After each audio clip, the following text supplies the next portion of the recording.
What is up, my friends? How are we? You are very welcome along to tonight's Late Night Agenda, and sincere apologies that I was a few minutes late. I was having issues logging into Google and I had to wait for a code, so I apologise for that one. I was sitting there, I was as frustrated as the rest of you, but you know, technology and me, I've said it many times, I'm not great with it. So apologies on that one, that was totally on me. So look, we've a load to get through tonight. We're going to be talking about the situation with Trent Alexander-Arnold, Virgil van Dijk, the usual stuff that you would expect. I'm going to be asking when will the entitlement of some of these top Reds and Echo journalists stop, because Ian Doyle has been at it again and I truly don't know what to say anymore, ladies and gentlemen. I sat here all day trying to figure out how I'm going to respond to this because I'm astounded by it, but I'll go through that in a while as well. Logan Toon, how are you, bro? First one of the day, said, hey, hope you're good. How do I get to the Discord? You don't. Is this the short answer, mate? No, nobody else coming into the Discord. I don't even post in the main part of the Discord anymore. I only post in the moderator section. But that's for another day, my man. But yeah, there's no way of getting into it at the minute. It's locked up, and we're not going to be adding anybody new into it because, well, more leaks coming out of it from silly people that just have nothing better to do with their times. So apologies on that one. It certainly isn't anything aimed at you, my friend. Right. So, ladies and gents, I've so much stuff to fly through here, but I guess I wanted to start off tonight with a little reflection on last night's game against Lille. A game that means we're now 7 from 7 in the Champions League, and of course we'll look ahead to the game against Ipswich coming up, as well as some comments from Paul Parker about Trent Alexander-Arnold and his defensive prowess and what he wouldn't get away with in Madrid, and loads of other bits and pieces. But I gotta ask you to bear with me because, of course, we are being brought to you tonight with thanks to our sponsor Surfshark, and I've just got to play a little quick ad, and then I promise you we'll get straight back into it. So apologies, bear with me, 83 seconds, and I'll be right back with you. This video is sponsored by Surfshark, the best VPN on the market. Surfshark is an app or browser extension that allows you to change your location to access websites in other countries and keep you safe and secure from hackers. Using Surfshark, we here in Ireland can access other countries' Netflix libraries or other streaming platforms like DAZN in Spain for all those important Premier League games. Surfshark keeps you safe and private by protecting everything you do online.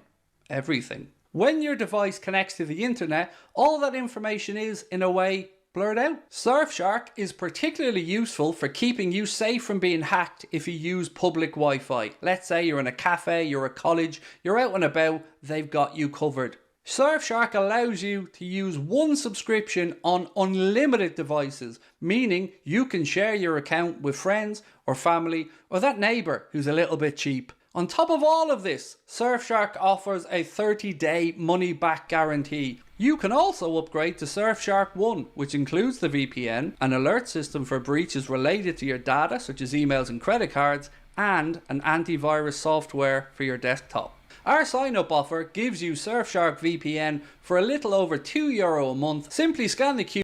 Thank you guys so much for your patience, and thank you again to our incredible sponsor, Surfshark. Right, lads, we can get straight into it now. An interesting bit of news caught my eye today, which isn't really Liverpool related, but I guess it speaks to the confidence in Nottingham Forest and pushing on this season. So Sky Sports News earlier on broke a story that said Nottingham Forest are ready to make a club record offer for Wolves forward Matheus Cunha. And I just wanted to get your thoughts on that one, because that is a signal of intent from Forest if they could get that one over the line. Arsenal also, of course, looking at Cunha, I believe, as are many other teams, but it's an interesting one. I wanted to know your thoughts on it. If I'm Cunha, I don't know if I'd take that move or if I'd hang off to maybe an Arsenal or a Liverpool. I don't think it'll be Liverpool for what it's worth, but you get my drift. Tanya said we should be all over Cunha. What else have we got? What's happening to Trent? Well, I guess that's up in the air, and I am going to move on to Trent in a moment, by the way. I'm not going to drag it out. I do appreciate you being with us, but I just wanted your take on the Forest thing first, because it's a signal of intent from their owner, and I guess it's a signal of intent from them that, you know, they want to stay up here and they want to try and push us as far as they can, and certainly try to establish themselves in Champions League next season. Wolves already said Cunha not for sale. Yeah, but everybody's for sale. Everyone's for sale, mate. Everybody has a number.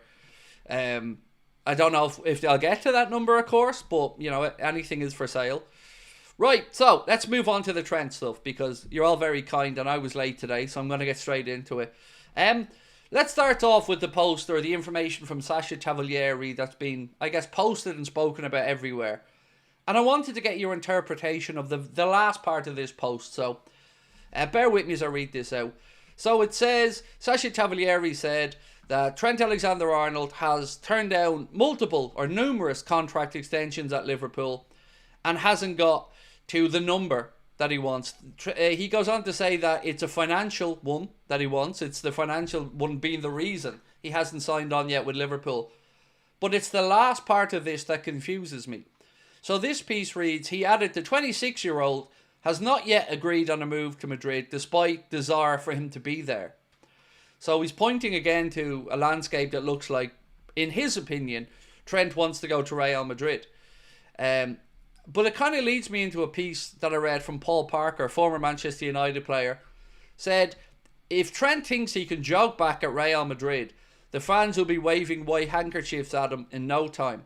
Every time I watch him, he doesn't seem interested in defending. He plays for himself, wandering around, jogging, letting others do the hard work, and when they concede, he doesn't even show remorse. They, Liverpool fans, want to sing his praises after one flashy pass but ignore his shortcomings. Why can't we just say he's a poor defender? So, I very strongly disagree with Paul Parker with regards to Trent being a poor defender. I've never really, fully understood this narrative. Could he be better at certain aspects? Absolutely. But I disagree with that. And look, I agree with the not running back part of times. We've dealt with this on the channel before.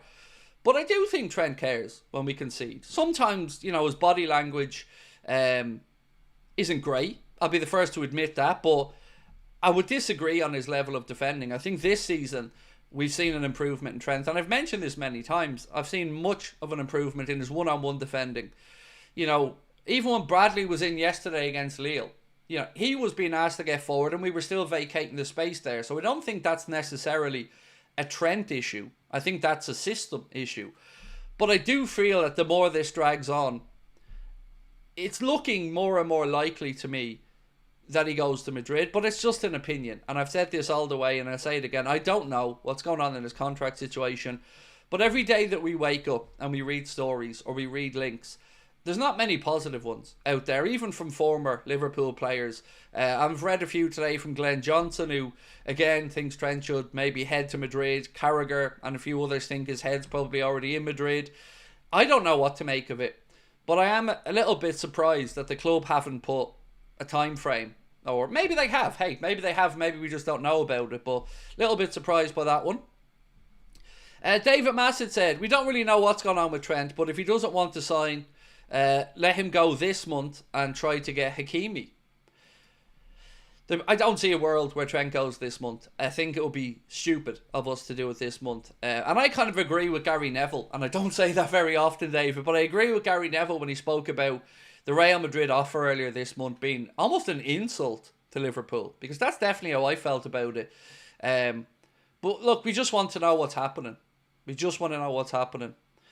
Right, so I want to come on to the Echo for a second, and I want to get your opinion on this, because it's been a bit of a thing today on X from what I can gather.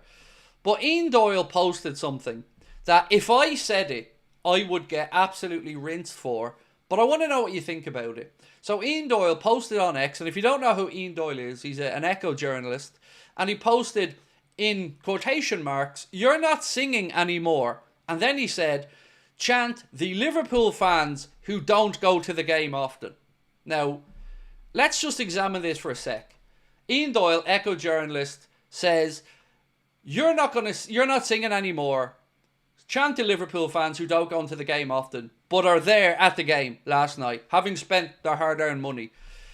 And he thinks, and the spirit of Shankly apparently think, that there's this entitlement and God-given right to understand and know everything and doing it in a certain way.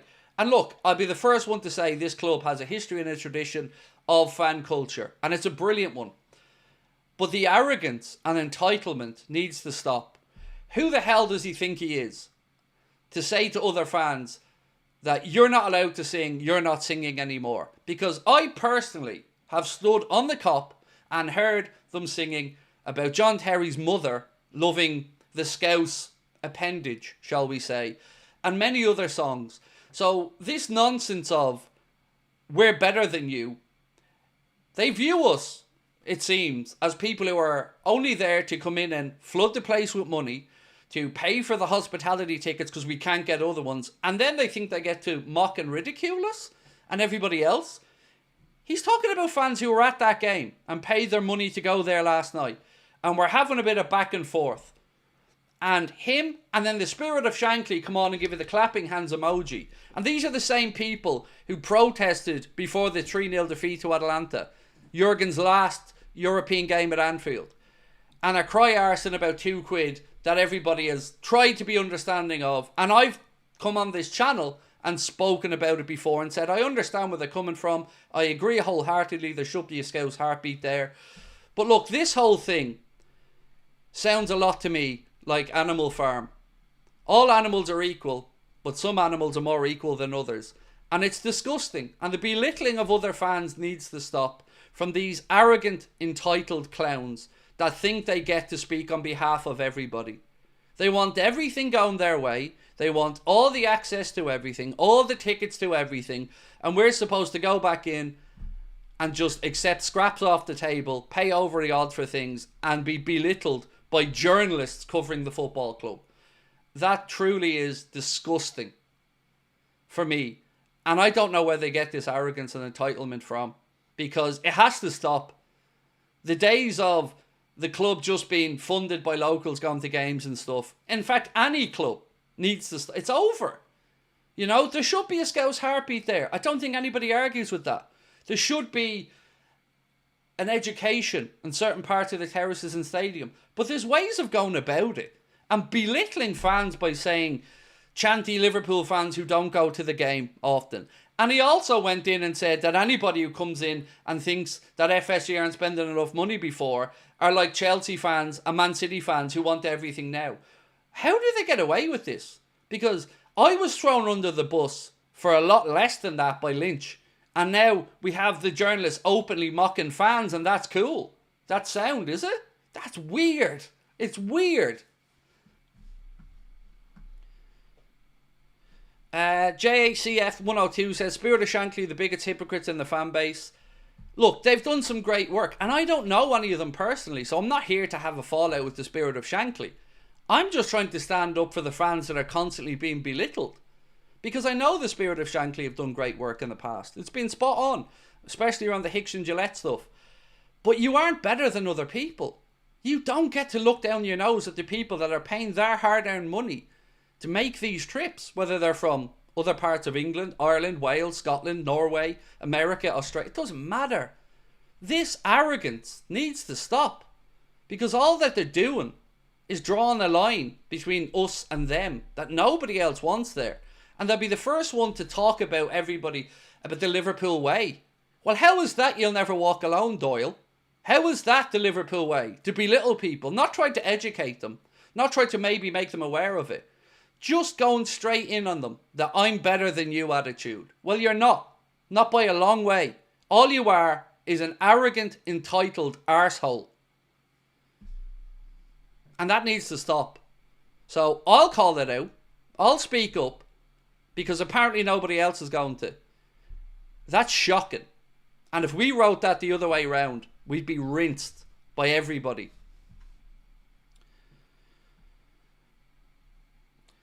G-Man said, I'm from Liverpool and I'm embarrassed my fellow Scousers are falling for the Liverpool journals propaganda. Keep up the good work, Craig. Thank you.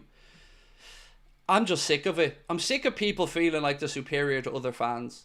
And that's all this is about with me. I don't have a gripe with any of these people individually other than this nonsense. But anyway, apologies for that. I needed to bring it up. I needed to get your take on it. Because it quite simply is just unacceptable. You know, I'm sure the club don't condone other fans being ridiculed. You know, these lads are accredited journalists attending the game, representing the city and the club. And they're out there belittling fans. And that's apparently acceptable, is it? That's okay. The club want to stand over this. That behaviour is acceptable from Doyle and his fellow entitled arrogant clowns. Nah. Sorry, lads. Anyway, apologies. Let's move back on to footy. Trent. I don't know what to go with the Trent situation. I know that it's dragged on too long. And I know that we're all scared. Because that's what it's... I think it comes from a place of fear, right? You know, if you think the girlfriend doesn't want you anymore, you start to think in your head, feck her and all this stuff. You know what I'm talking about. But I really just don't understand the whole Trent thing. If it's a money thing, which at least Stassi Cavalieri feels like, then I think we have to have a conversation about FSG, Hughes and Edwards lowballing players. Because if Canade hasn't signed it because it's not an offer he's happy with, if Trent hasn't signed it because it's not an offer he's happy with, Mohamed Salah and Virgil haven't signed them because they're not offers they're happy with, you know, there is one common denominator there. So I'm going to ask you for the first poll of tonight, do you think the club are lowballing the players? Because we don't know, because you and I aren't in there. We don't know. We have to try and figure this out together. And I just want to see, engage how you're feeling. So one sec.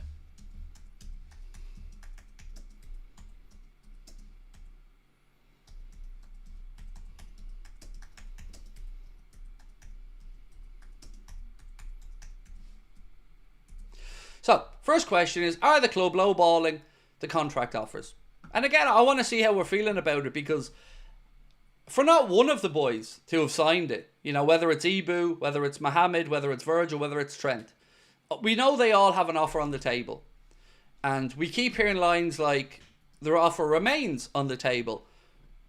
But they're not going to be signing these things if they don't like them. And it's not going to suddenly change overnight. If you get an offer and somebody makes an offer for your house and you say no, you're not going to ring up a month later and go, actually, do you know what, I'll take the low offer.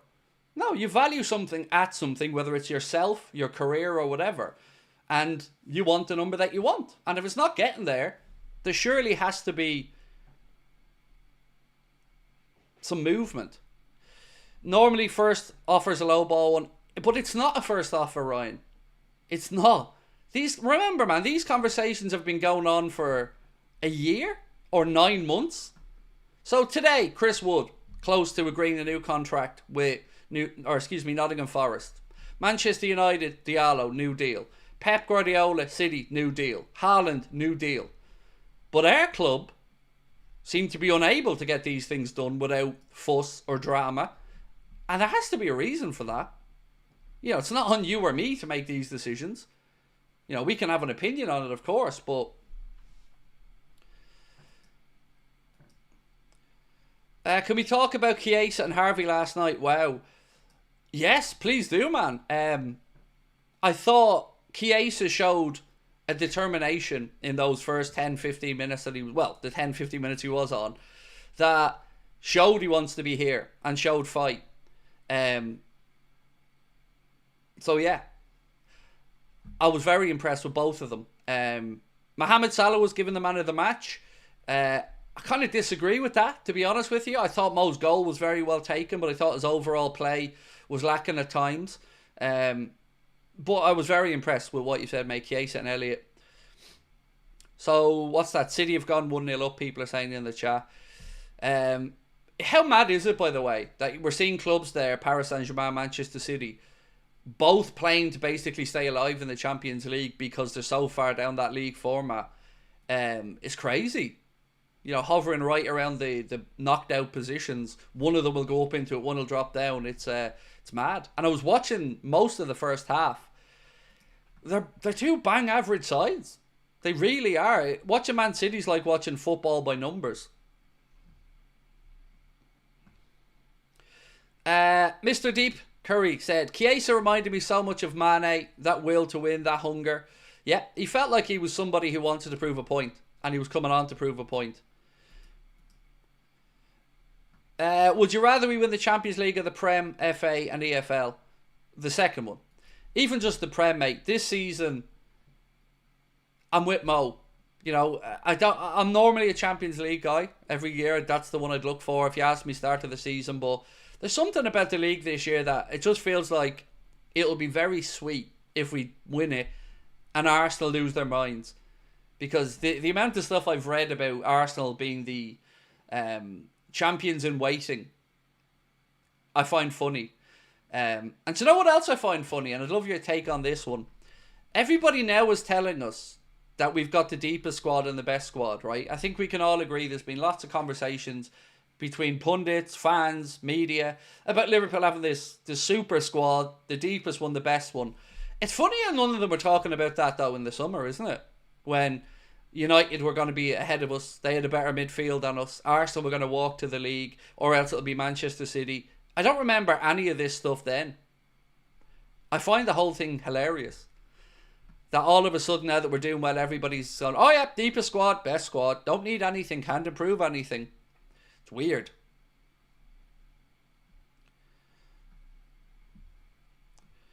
What do you make about Jason Cundy's comments that Liverpool are boring? Yeah, so's he, is what I would say. Jason Cundy, the man who was cheering against the club he used to play for when City were playing Spurs. Jason Cundy is just... Well, look, if I could sum up TalkSport in one little man, it would be him. So, I would hazard a guess that most people in this chat don't even know who Cundy is. Because he was that irrelevant as a footballer that he's now in trying to be a shock jock and say edgy stuff where ultimately I don't know anyone that thinks very highly of him personally. But look, all these guys are entitled to say what they want to. They have their platforms and they get paid money to do it. So if he says Liverpool are boring, we'll put that right up there with the Troy Deeney saying Mohamed Salah isn't world class nonsense, in my opinion. Oh, 2-0 to Manchester City. Haaland with the second. So talk me through the Haaland goal.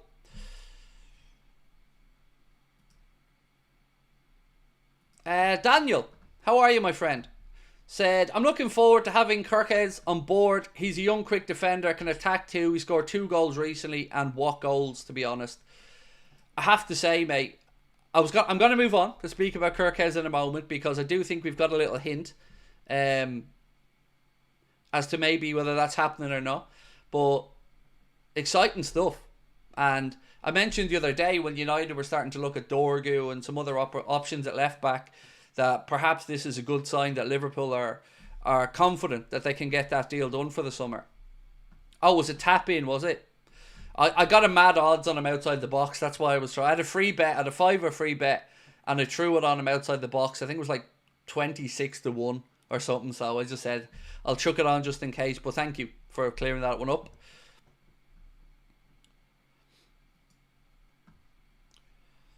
Did you ever see Darren Farley interviewing Jason Cundy as Steven Gerrard? So funny. I haven't seen that particular one, but Darren Farley's brilliant. Yeah, I'd imagine it's funny. Most of Darren's stuff's very good, to be fair.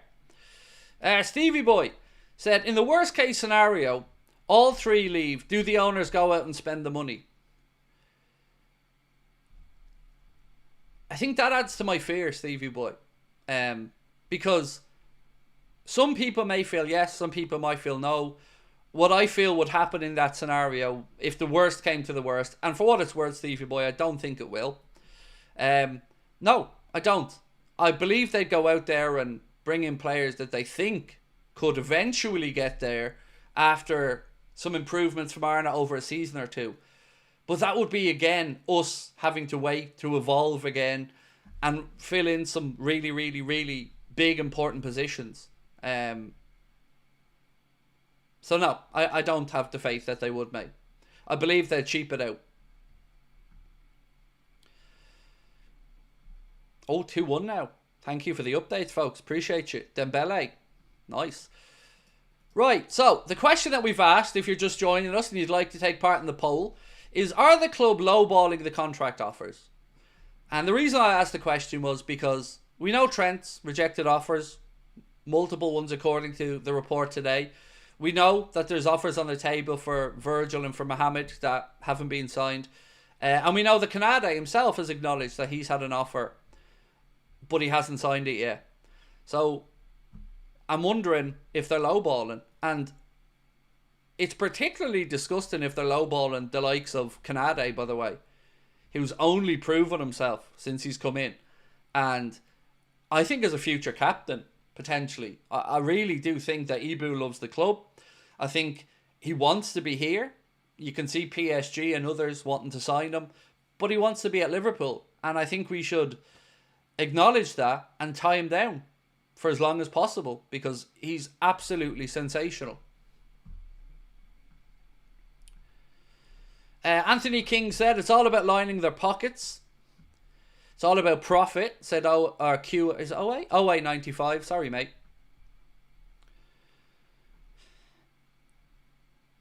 Please, FSG, just sell the club. So, it's been a weird month, hasn't it?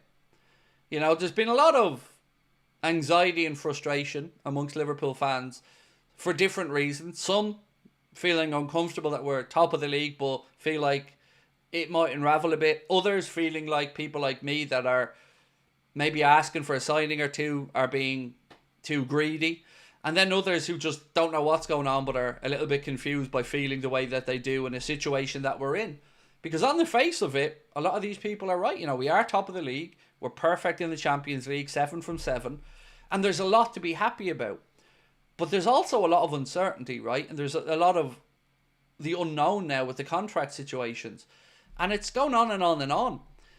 And it is starting to undermine some goodwill, I think, at the very least.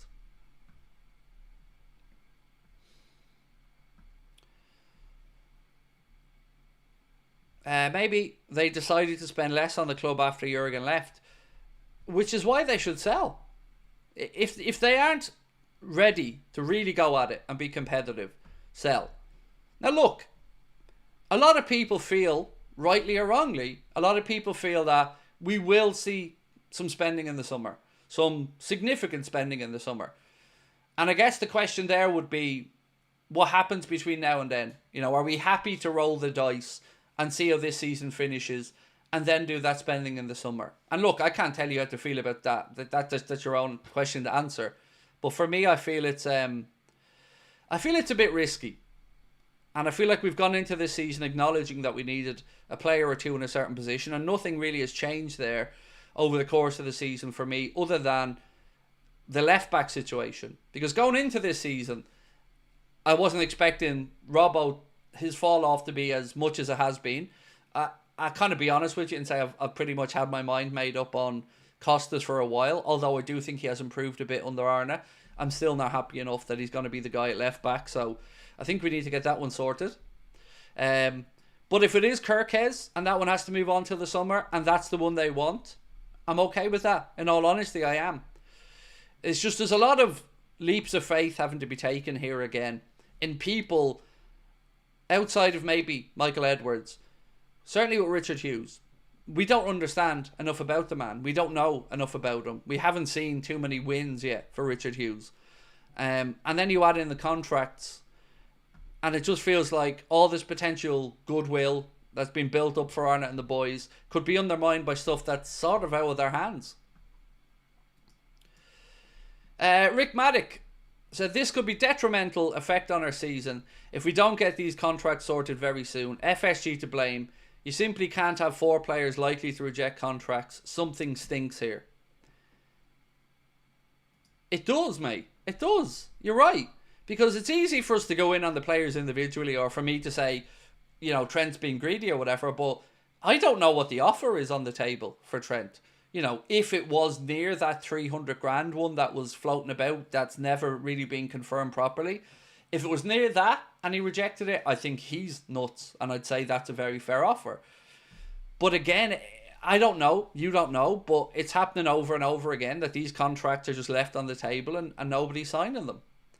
Doesn't sound like a club that's proactively looking to build its foundations to me. It sounds like we're cheaping out again. Lothar, let me get your super chat up, bro. Don't these players not earn enough already? I mean, yeah, but let's be honest.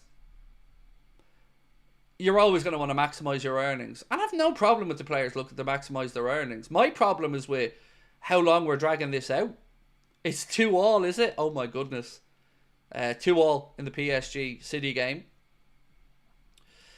Man like Spence said we should get Gutierrez instead. Not gonna lie.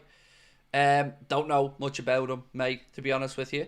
There was a player actually today that Arne Slot has been credited with interest in from Sport Witness. I'll read this piece out to you. It said, Liverpool taking an interest in Feyenoord forward Anis Hadj Musa. They go on to say that Liverpool are closest to finalising a 22-year-old deal for the 22-year-old, a deal that could be finalised in the summer for about £12 million, or maybe £11 million actually, because it's in dollars there, 12 and a half. So about 11 million pound. That to me is very worrying. Again, if we're going and looking and we're talking an £11 million or £10 million player, none of this screams one of the world's biggest clubs to me. You know, where's the standout signing? Where's the marker being laid down? Ryan, how are you, Ryan? Said, I'm just tired of it all. We're in a great position, the two biggest competitions in the world, yet it's always with FSG, there's a dark cloud hanging over things that won't allow us to fully enjoy it. Mate, if I could take that comment and pin it to my forehead and walk around all day with it, I would. Because I think you've hit the nail on the head, absolutely spot on. It's so unnecessary, that anxiety that you're speaking about. And some people don't feel it, and that's okay. Football is, I guess, a more important thing to some people than others, and that's not a good or bad thing, by the way. Some people, football's a little part of their life, and they're easy. They're able to compartmentalize that and move on with their life. Then you've got people like me who it means way too much to and can't compartmentalize any negative or anxious feelings about it because it just seeps into my thought process all day. But I do know that I agree with what you said, Ryan. We should be sitting here now with a player or two tucked away, the contract sorted, and we should be just baiting all opposition fans into an era of dominance that's about to start now for Arne and the boys. Right, Marcus. How are you, sir? And thank you for your super chat, my man. Really appreciate you. Said, I'm scared of FSG destroying everything Klopp has built in this club. I'm scared we'll be scratch again and have to do a massive rebuild. Yep, and understandable when you don't know what's going on. Like, there has to be a plan. And there has to be an A, B, C, D plan for any eventuality with the contracts. But it all just feels so forced and so unnecessarily, not complicated, that's not the word I'm looking for, drawn out is probably fairer. LFC Gamer and Vlogs, Jason Cundy should zip it. We were rubbish during the 93 season, yet we managed to embarrass his Spurs team 6-2. One of the worst ever Spurs players. Yep, and he's cheering for Man City that night, remember? When they were playing Spurs in the Champions League. That's how much of a little weasel Cundy is, in my opinion. Yeah, and look, I take great satisfaction knowing that not many people actually do know who Cundy is, outside of maybe people who have to listen on TalkSport or people of my era who would have seen him play. FSG done all they can. Time for a change. And there might be something to that, Sean Solutions. You know, a couple of people have said that they feel that maybe FSG have taken the club as far as they can. And again, if they had some acknowledgement of that and said, yeah, I'd certainly back off. You know, if you knew, okay, we've taken this club as far as we can, we think maybe now it's time to cash out, grand. You know, go about your process, get it done or whatever. And I've always said I don't begrudge them the profit they make when they sell up. But I do very much begrudge them being cheap when they're here. Yeah, I do. I very much begrudge it. Right, so we've had 1,200 votes on the contract situation. And we asked, are the club lowballing the contract offers? And 87% of you guys and girls voted to say you believe yes, they are lowballing the contract offers.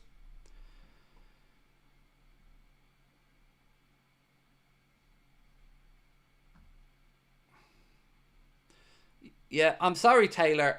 I'm calling out this because there's too many of these posts that I see in my chat. And it's either I'm really the most unlucky guy in the world who has audience that family members close to them are dying and their dying wishes is looking for shout outs and all, mate. I'm sorry. I'm going to just say, I don't believe that you're being honest with me. You say, my sister died and she said to try get a shout out from you. I'm sorry, man. I don't believe that. I don't wish hurt upon anybody's family.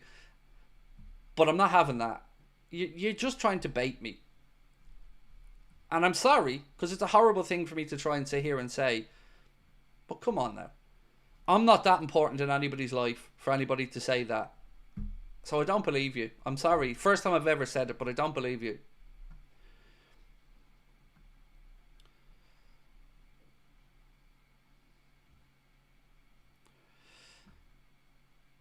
Mohab said, how on earth do you expect a club with zero transfer budget to compete with 200 million inside this transfer window? I can tell you, if they even sort out the contracts, we're one Gravenberch injury into a crisis. Yeah. So, my moderators have looked into this lad's account, by the way, and told me that all of his old comments were similar as well on stream. So it's definitely not on the level, which really hurts me, because I do know that there are people whose family members have gone through stuff, and I've met people who've said their brother was in hospital, passed away, and he watched the channel and stuff, and that just, it doesn't, you know, sometimes something doesn't smell right, doesn't feel right, and I'm not important enough for anybody to want a shout out when they're facing their own mortality. I mean, I don't know what type of people put this stuff in their minds and run with it. It's sad to me, in all honesty. Mahmood said, evening Craig, Bajcetic's currently on the bench against Madrid and I don't think he'll get minutes with the new coach. Would you bring him back? If he's not getting minutes, there would be no point in him being there, but to be honest, since the new coach has come in, I have not really kept an eye on it. I'll be honest with you, I haven't kept an eye on the situation there, so I'm sure somebody else can probably jump in and help us out on that one. But like any loan player, if they're not getting minutes, you'd want them back at the club, yeah.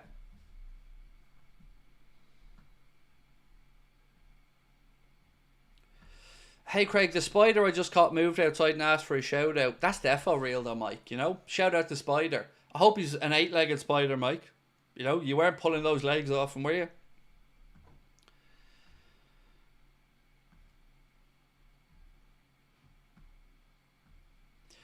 Brandon said, this death thing is so weird. I was watching a gaming stream yesterday and someone said a similar story.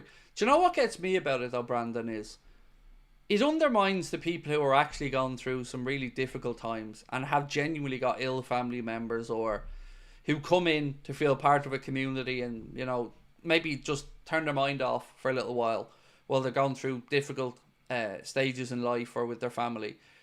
That's what disgusts me about it. You know, like the person who came in a few weeks ago professing that they'd won loads of money and they were going to buy the wheelchair for Joe. And of course it never materialised. I don't know who these sick people are, but they're messing with people's emotions.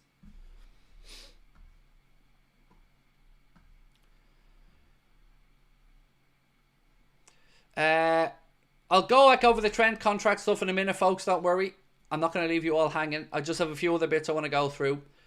So, I mentioned this on my video earlier on today, and I'd love to get your feedback on this report if I might.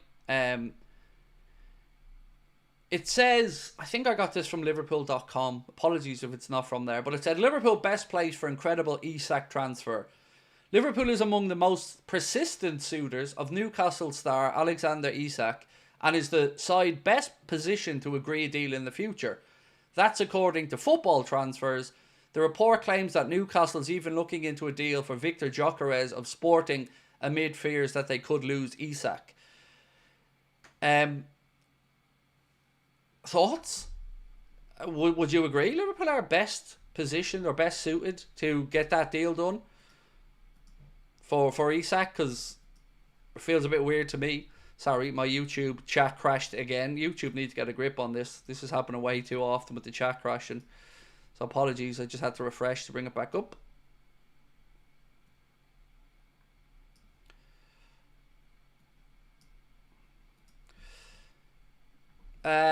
Nazar said, Craig, as a fan, I used to run transfer window to one of the most exciting times of the year, and now in the FSG era, I can't stand them. I want it to be over. Same. I go into every transfer window so excited and so optimistic, and then I feel halfway into the window angry, frustrated, and I'm watching my fellow fans arguing with each other and fall out as well. And I understand your feeling, mate. I really do. Ryan O'Driscoll said FSG have done some exceptional things for us in terms of business exposure, expanding the stadium, etc. But I'm done with them now. They've had an opportunity to build a dynasty to rival anything seen before, and they're too cheap. So, Ryan, what gets me about the thought process there, and I agree, is, you know, they've done this stuff and they've got us to the position we've been, right? Where we've won a league, European Cup, as you said, good work in the stadium, AXA Training Centre, and they've freed up money for themselves, and they've got all of this equity inside the club and the ability financially, as has been reported by many others, to make some big moves and it not to impact FFP or to put the club in financial peril. And they don't. And the reasons that they don't can fluctuate from the right players aren't available, you can't improve this squad, the market isn't right at the minute, Liverpool have a new sporting director, Liverpool have a new coach. There always seems to be an excuse and a promise of a brighter time in the future when the next window comes along. And to be entirely honest, I went into this window, I think if you go back and watch the streams at the start, I said, just a midfielder for me and I'll be happy. You know, I know as the window goes on in January, we pick up a knock to Gomez and stuff, but going into it, I said, just get that midfielder that we all know we need and that we all know we absolutely could be in trouble with if Gravenberch picks up a knock or an injury. And nothing, no movement as of yet. And you add that with the contract renewal stuff and the frustration everybody's feeling day after day after day about that. It does become tiring, definitely. Jan said, links, that's all we get. Darren said, Craig, don't let them get you. Believe it or not, you're important to us. You speak the truth and tell it how it is. Keep up the good work. So, I hate making any of these streams about me, mate. I really do. But the last 10 days have been the most difficult I've had in a very long time making content. Because at the start, I got a lot of trolling. And I got mocked and ridiculed quite a bit. And I understood it. Because I'm a little bit out there at times. And I can be a little bit blunt. And a little bit straight to the point. But as it's gone on, that started to fade away a bit. And I thought, wow, you know, this is good. But in the last 10 days, there's been a massive, I don't want to call it an orchestrated campaign, but there's been a massive attempt to undermine us, the channel. And I nearly gave up. I did. Like, it just got on top of me so much. And I took those couple of days without doing live content, and I talked to my missus, and it was in my head. Because it's difficult to believe yourself when you feel like maybe I'm the one that's wrong. Maybe my entire thought process here is wrong. Maybe I'm doing a disservice to our fan base. Maybe I'm... So to hear what you said, mate, to get back to that, sorry. I can't thank you enough for stuff like that and for your support, because it really is helpful. Especially when you're an insecure person like I am. You know? I appreciate it. Thank you. Stephen Shupping, welcome to Anfield Agenda FC, sir. Appreciate your support. Signs of serious MH challenges. We pray for them. I don't know what that means. Sorry, man. This is probably just me being really silly. I don't know what you mean by serious MH challenges. Oh, mental health. Sorry. Yeah. You think I'd get the shorthand of mental health at this point, wouldn't you? Yeah, I feel sorry for people like that, mate, to come in to try and bait or be like that in streams. It is it's tough. And, you know, people in the chat are saying that I'm the voice of fans and stuff. I don't think that way. truly, if you knew me, on a day-to-day basis, you'd know I don't think I'm anything. I'm very grateful for what I have, but I don't think I speak on behalf of everybody. But I do think that there are a lot of people who certainly feel similar to me in the frustrations. But, like I said earlier on about that Ian Doyle stuff, I can't get my head around that. People at that game last night spending their hard-earned money to get to a game, which is, as we all know, very difficult these days to get the ability to get tickets. And he's there telling them that they're not proper fans.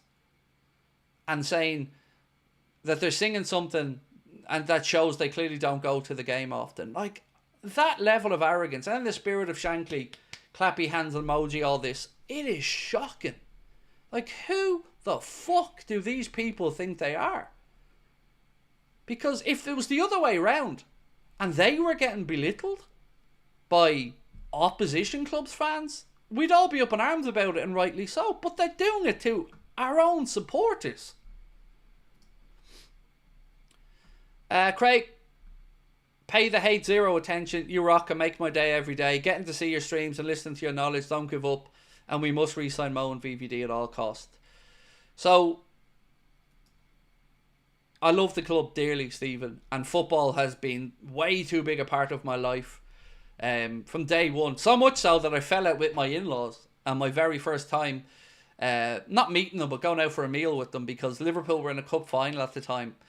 I was when we played Cardiff and I went to penalties in the League Cup, and they had a table booked for dinner, and I wasn't leaving the pub, and they were like, but we're going to be late, and I don't care. Liverpool are in the cup finals going to penalties. I don't care if this place is burning down, as long as the screen's still on and I'm sitting here, I'm going to be watching it. And from day one then, they knew how much Liverpool meant to me and how much football meant to me. So yeah, man, it means so much to me, and to have your support means even more. Oh hello, ladies and gentlemen, I can report to you, as per the Anfield Agenda live chat, that the score in Paris is now Paris Saint-Germain, Dijk many, Pep Guardiola's Manchester City, Dijk many. Whoops. But they're back. In the Oil Classico, it's now Paris Saint-Germain, 3, Manchester City, 2. Oh, how do you do that, lads? Oh my God. I'm not even watching the game and I'm loving this.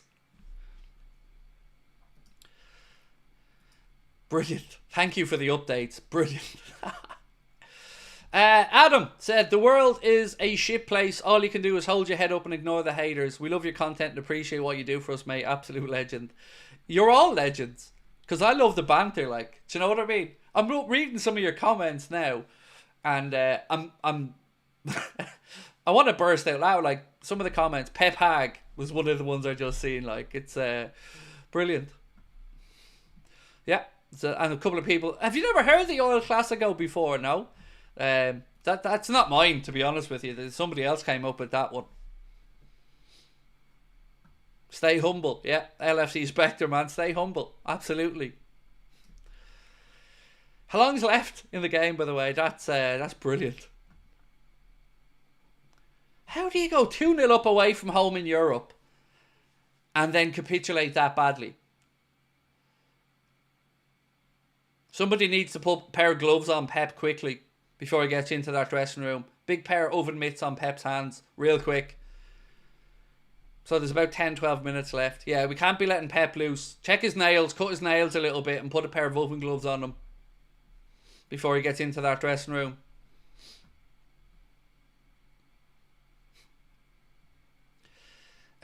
Julian Ellis, welcome to Anfield Agenda Ultras, my man. Appreciate your support and thank you for being with us. Right, some more news to go. Where am I? Sorry, folks. We'll just get back to here. Oh, that was yesterday's, Craig. No, not that one either. You'll get there eventually, dopey. So, Virgil van Dijk. Opta had put out a stat that said 35 Virgil van Dijk has ended on the winning side in 35 of his 50 Champions League appearances for Liverpool, the joint most by any player for the Reds through their first 50 games in the European Cup / Champions League. Also joined by Phil Neal, who's also on 35. Wow. And yet our owners are cheapskate now on a new deal. I wonder though, have two of them been signed? Because there seems to be a bit of a vibe going around that two of those deals could be. I think it maybe comes from the Robbie Fowler thing. Oh, by the way, I got an email earlier on from Ticketmaster, or I think it was MCD, the promoter, to say, you know, Ricky Tomlinson, he's playing in my town, in Wexford, in the Wexford Opera House. So I'm going to see him. I got my tickets earlier on. I can't wait to see him. I love Ricky. He's brilliant. And I can't wait to... He's been interviewed on stage for the show, and I can't wait to hear about his life, his love of the Reds, of course, as well. The royal family and all the other shows he's been a part of. Can't wait. Absolutely buzzing for that one.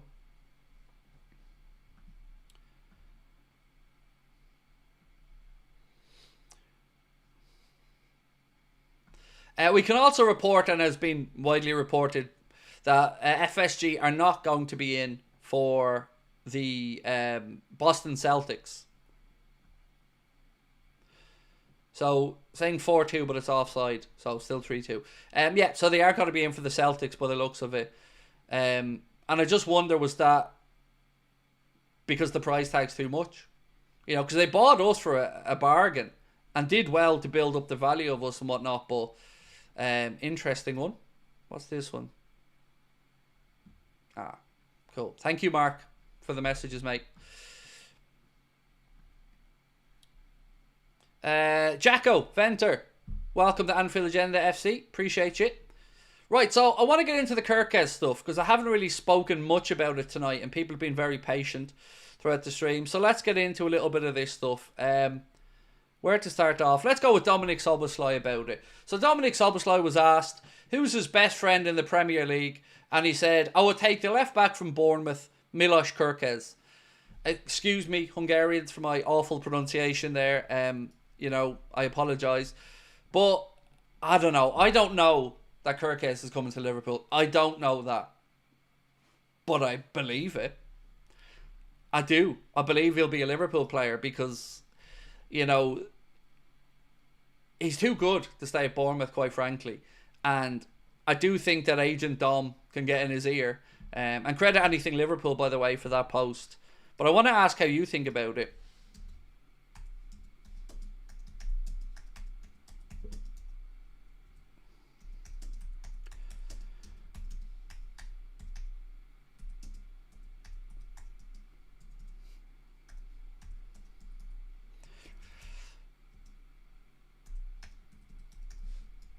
Right, so the question is, do you think we sign KERKEZ next summer? Because I honestly don't think there's any hope of them selling him in January, even though they did bring in the other left back. I think the plan there is to ease in the other left back over the course of the season, get him used to the Premier League, and then, you know, sell KERKEZ next summer. That's why next summer. I just don't see them moving him on now, from my understanding of the situation there at Bournemouth. And even when I was speaking with David Lynch a few weeks back, and it was before that the Julio Soler guy, or whatever his name was coming in from Lanús, the Argentinian club, the thought process that he was hearing was, again, that he'd probably go in there, bet himself in over the next few months before the season ends, and then be ready to kick on next season with Bournemouth if they cash in on KERKEZ. And of course, we do know as well that Richard Hughes would have, you know, an open channel of communication there to the agency. And also, I think he changed agents to the same one as Chiesa, if, again, my memory on that one's right.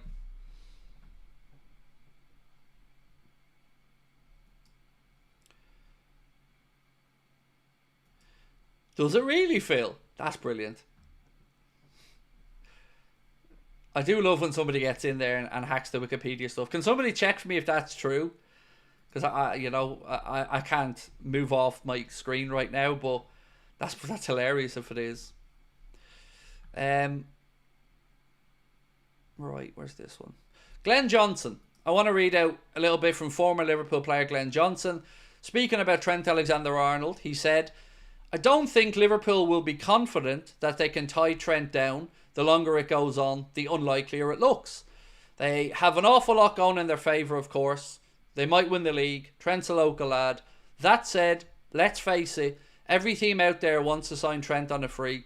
It's difficult to say that they're certain they'll tie him down.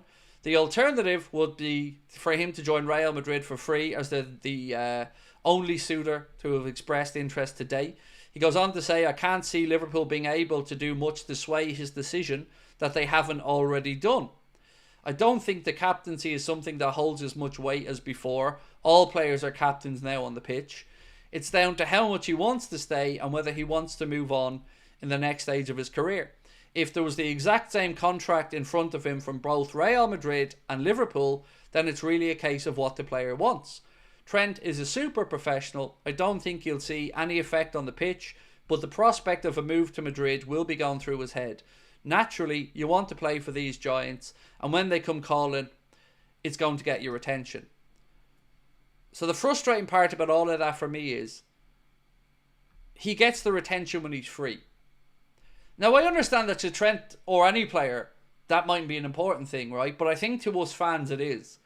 Because if we lose a player to Real Madrid, we don't want it to be a player who walks out the door for free. We want it to be somebody that the club have got a big fee for. And this way, it just feels unfortunate if it goes this way again. Now, the club have to take some responsibility here. There's no denying that. The club have let this go on way too long. Whether it's naively giving him a bit of space when Jurgen left and maybe not trying to push him a bit further. However you view it, it's gone on too long now. And the club have made a mess of this. And I agree with most people who think that the longer it goes on, the less likely he is to stay. But of course, we don't know because we don't have any indication from Trent about what he wants to do. Aaron Lavery, thank you, bro. Appreciate you. Thank you, sir.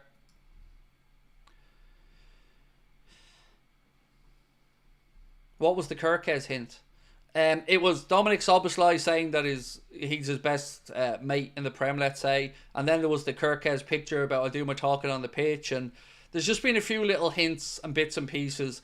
Then, as I said the other night as well, United initially gone over. And I think they've even sent people over to Milan to speak with Lecce over a deal. A 40 million euro deal was what they were wanting. I think Napoli are also in the hunt for him. So if United, who were one of those clubs who were looking at KERKEZ, are also looking elsewhere, and Nuri has been mentioned as a backup for United if they weren't able to get Dorgu, it just feels to me like it's Liverpool. You add all these things together and it just feels like it's Liverpool. But, you know, we have to wait and see on that one.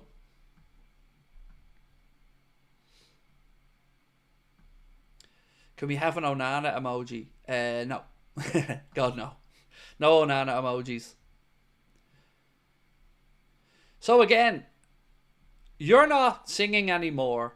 Chant the Liverpool fans who don't go to the game often. Imagine posting that as a journalist representing the city of Liverpool and its fans. I'm still disgusted at that from Ian Doyle and the Spirit of Shankly for the clappy face emojis and anybody else that supports that two-tiered version of being a fan. You know, if you think the fans going to the game don't know enough about it, then do something about that. And I mean that sincerely. Put out a songbook. Get the club to put out the songbook and attach it to the tickets they send to people. Rather than just belittling them, educate them. Because all this does to me as a fan who doesn't go to the game all the time, because obviously I live in a different country, it makes me really, really angry. And it makes me feel even less attached to a club, because some people feel like they get to just look down at the rest of us. And in a modern league, in a modern club, where you need this worldwide global fan base, and some people make their trek to Anfield once or twice in their lifetime, or others maybe go a couple of times a season, this arrogance and entitlement just feels very strange and very wrong. And nobody calls it out because some of these people are just too powerful. within the fan base. And the spirit of Shankly, in my opinion, a lot of these people only represent the match-going fans. They like to say that they represent everybody, but they don't. They only represent those who feel like that they have an entitlement to see the club. And there's some truth to the entitlement. There should be a Scouse heartbeat there, as I've said, and many of us have said. But you don't get to tell the rest of us, while we're emptying our pockets, that we're not good enough. Because, as I said, I've been on the cop many times and heard loads of things being sung that kind of took me a little bit aback. So to tell people that you're not allowed to sing You're Not Singing anymore to opposition fans is shocking. Shocking. I thought the club should rip away his credentials. Like, that's not the welcoming footballs for everyone stuff that we're all being pitched by the Premier League, by the TV companies, by the club. That's not a welcoming space, is it? Like, sincerely, that's not a welcoming space. That's not a welcoming behaviour. That's not acceptable.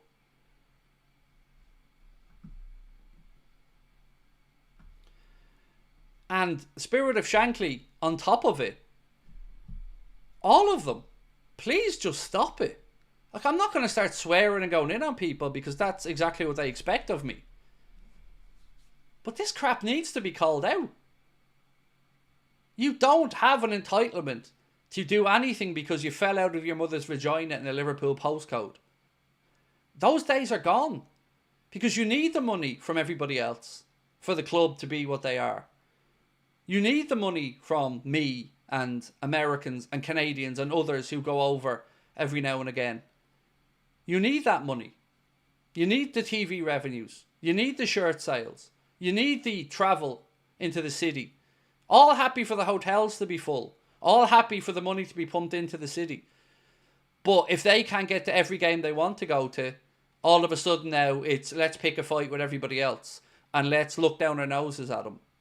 I'm sorry, but I have to say this because this isn't an anti-Scousers thing, by the way, because most Scousers that we will all come across are incredibly welcoming, lovely, warm, friendly people who understand the need for people coming in. But the entitlement has to stop. You don't get to have everything you want. For instance, let's look at the ticket thing. They don't want the price to go up a few quid. And most people can understand that. But what about the others who have to pay hundreds of pounds to go to a game and it's the only option that they get? You know, is their money not good enough anymore? Who represents us? Genuinely, who represents us in this two-tiered fandom where all fans are equal, but some fans are more equal than others? It's a level of arrogance and entitlement that astounds me as a football fan.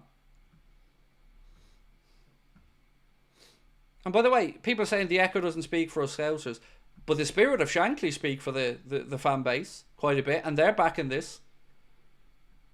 Which I really don't understand, because as I've said, they've done some great work, Spirit of Shankly, and they are very influential, very intelligent, articulate people.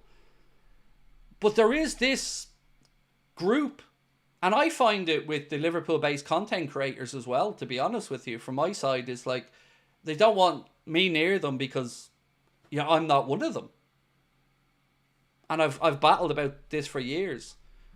It's just honestly so sad and so pathetic. Oh, did it fit 4-2? Oh lads, I'm gonna be watching the old news later on now. I would say I'd be watching the City fan channels, but you know, we're not gonna be paying any attention to them. Your daughter is on the phone. Tell him what you said.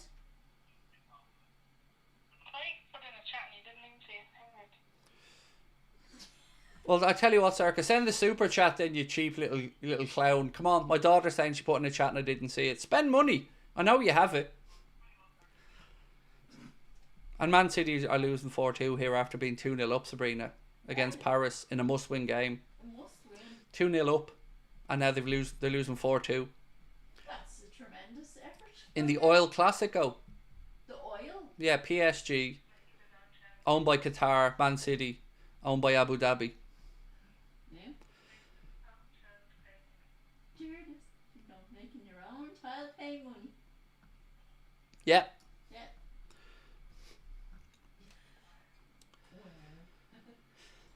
So it's finished now. Game over. 4-2. Oh, lads. Oh, lads. Let's have a little look-see now at the table. Hang on. I need to get a live look at this table. Bear with me.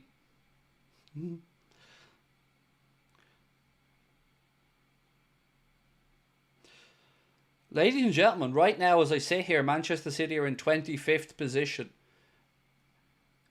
which is one place outside of the playoffs. Now they've a game to go, and I'm sure they'll probably win that one at home, but they're reliant on others above them now. 25th, and the 24 teams qualify. 9 to 24 go into the playoff round. 1 to 8 obviously bypass that and go straight into the round of 16. Wow. Could they really go out in the league stage? Surely they scraped through in the last game.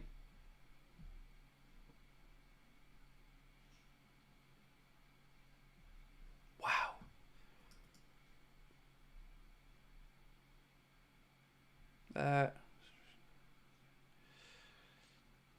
So Florian Plettenberg just reporting here, and thank you, Mark, for sending this on to me. Various clubs from Saudi Arabia are monitoring Victor Boniface's situation and are considering making a move before deadline day. If a move for Liverpool's Darwin Núñez does not materialise, Leverkusen are aware of the interest from Saudi Arabia and England while Boniface... Wow. So, certainly know that interest in Darwin is real then from Saudi, but let's wait and see what happens there.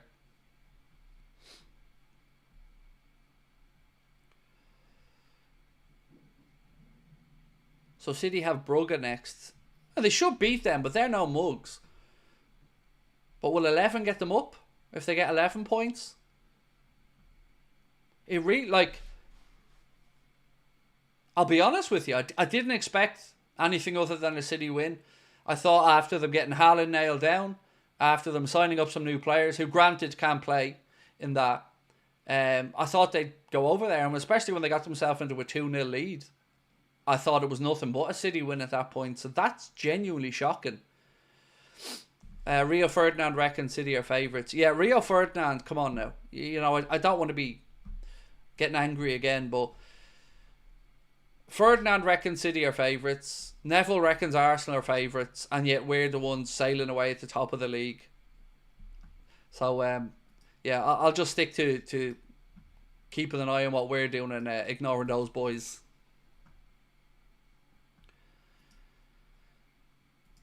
Aaron Lavery said, long shot, but I'm flying over for the last game of the season. I'm trying to get a ticket. Can anybody in the chat help? Well, I know that the former Players Association are doing a raffle where they're giving away tickets for the last game. I mean, everything's possible, Aaron, but it's going to be expensive, bro, because you're potentially there looking at the title being handed over that day in Arna's first season, and you know, mate, I wouldn't be confident on it unless you're willing to pay silly money and then be told by Ian Doyle that you're not a real fan if you start singing something that hasn't been pre-approved by those in the Almighty. But is it 1 or 2 you're looking for, Aaron? You don't need to send a super chat, mate. I'll catch your comment in here. But yeah, if you can, man, just send me a super chat. Just send me a comment in there, and I'll have a look for you. But you know what you can do? If you can't get that, you can certainly come over for the Anfield Agenda end of season party, which is happening around the same time, mate. And we're doing 28th of May at the Hot Water Comedy Club for our end of season party. So if you want to come along and join us, I would say the tickets will be a lot cheaper than they might be for that one. 2 you're looking for, Aaron.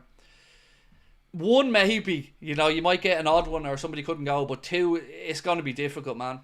I will genuinely try and have a look about for you, but, you know, even me, if I was thinking I'm going to look at those tickets, man, I think it's going to be expensive.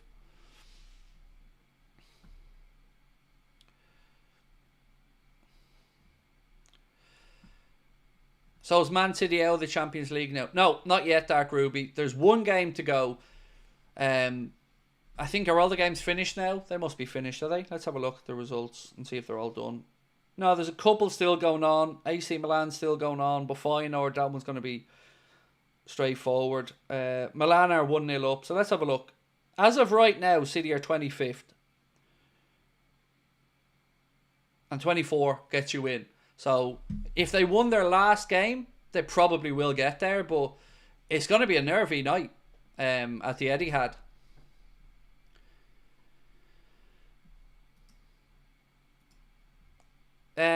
Adrian, thank you, mate. Nothing new. No, do you know what? Somebody was very kind and did send me a list of some possible venues in Toronto. So I want to say thank you for that. The person that emailed to me. I want to make it happen in September because I've got a family holiday in October and March. So those 2 international breaks are out the window now. So September, I'd love to get over to Toronto, mate. And we are trying to make it happen. But, it might be a bit later in the year before we figure it all out. But the plan is to get over there to Toronto for September. Philip said, ignore them, Craig. You've got 300,000 family members. Not quite yet. And on that, ladies and gentlemen, if you can help us out by hitting that subscribe button, please do. We're now 4,370 away from an astonishing 300,000 subscribers. Not bad considering that, I'm not a real fan who doesn't understand anything because I haven't been blessed by Ian Doyle of the Echo with, His Holiness's permission to be a fan.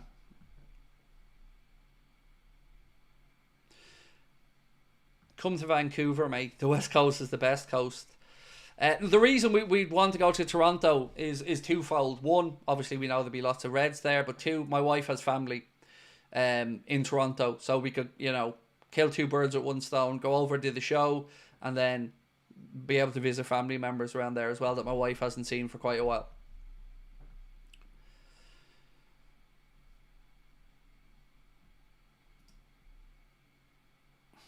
Corbin, you always make me smile, bro. Always look forward to your comments when you come in. Craig, I think City slipped up on some oil or something. Plenty of it around there in the Oil Classico, though, Corbin. What's happening with Trent? Right, happy to go back over it, of course.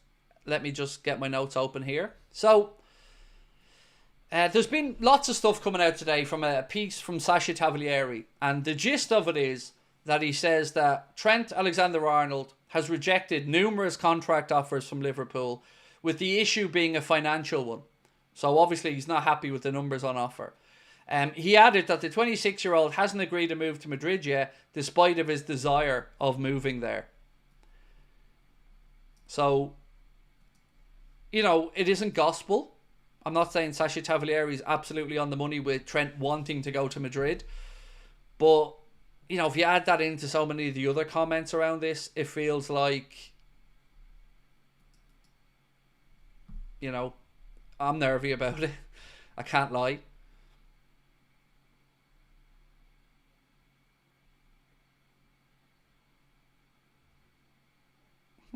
Sorry, I was just looking at some of the permutations there for the Champions League. And Glenn Johnson, again, I was speaking about what he was saying a while ago about Trent, and he said, I can't see Liverpool being able to much to sway his decision that they haven't already done. And then he went through some other stuff about Real Madrid being giants and, Trent being a professional. And look, nobody really knows at the minute, but I think one common denominator, like we mentioned at the start of the stream, was that all the contract offers that are on the table aren't being signed by the players, whether it's Virgil, Mohamed, Trent, or Ibu.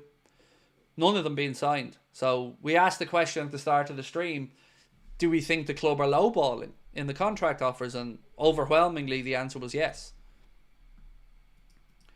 So the question we had at the minute was, do you think we sign KERKEZ next summer? And 67% of the almost, I think was 1,100 people voted that they think yes, Liverpool will sign Milos KERKEZ next summer.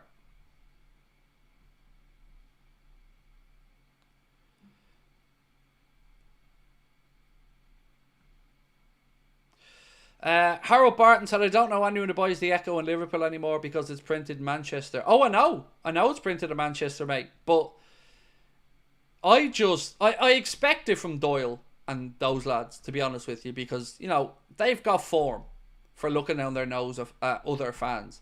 You know, this is the same Ian Doyle who was saying on a podcast earlier on this season that, you know, if people aren't happy with the transfer business, we all want to be Chelsea or Man City. Like, there's no in the middle. And then he comes out with this absolute whopper yesterday as well. You're not singing anymore, chant the Liverpool fans who don't go to the game often.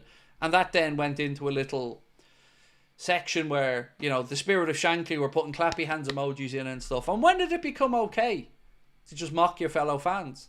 Especially when you're in these influential positions of Spirit of Shankly being a kind of supporters union. And then you've got a journalist who's accredited by the club to go to the game. But apparently the club are fine about him belittling the fans who make treks from other parts of the world or go to the game once in a while because they can't get tickets. He thinks it's free reign to mock them. So my question to Liverpool is, how is that okay? Because if anybody else did it towards Liverpool, we'd all be rightly up in arms about it. Why is it okay? I genuinely want to know this from the club. Why is it okay for accredited journalists to ridicule other fans and say, well, they were singing You're Not Singing Anymore to the Leo fans because they don't go to the game very often? That is just bollocks.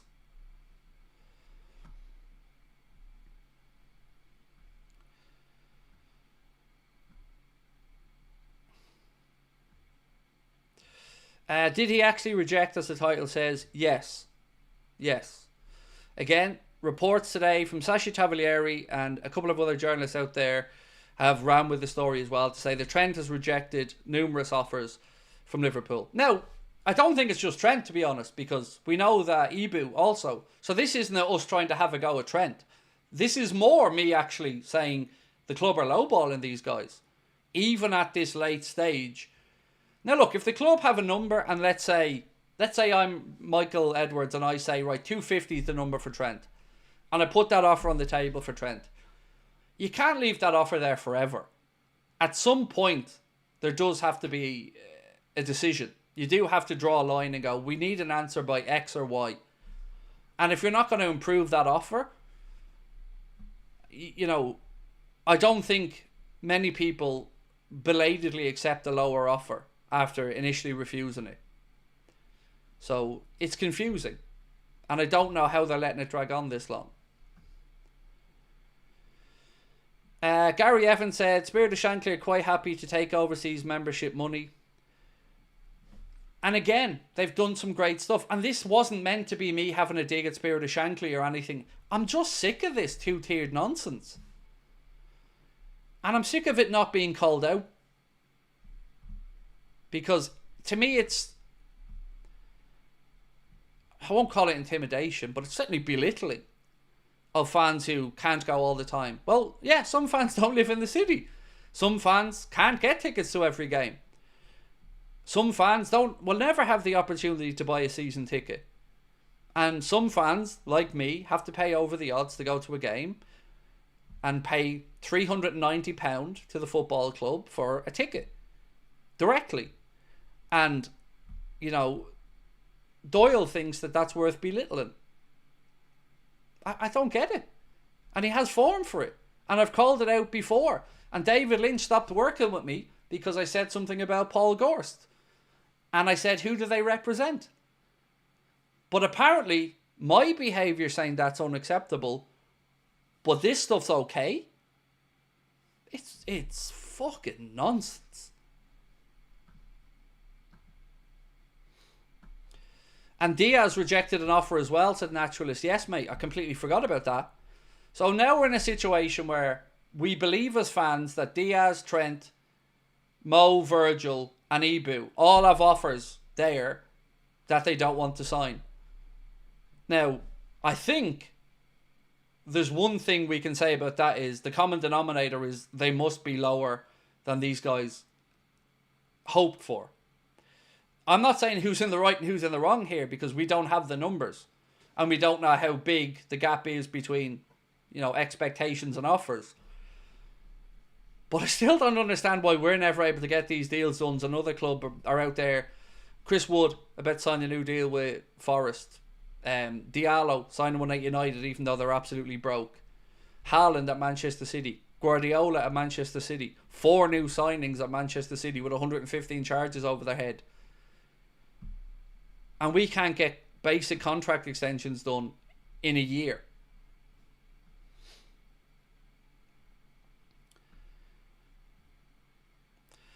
Studley said, credit to FSG for the wage structure they put in a while ago, but that was back then. Things changed quickly, and unfortunately, you can't lowball the best players. Yes.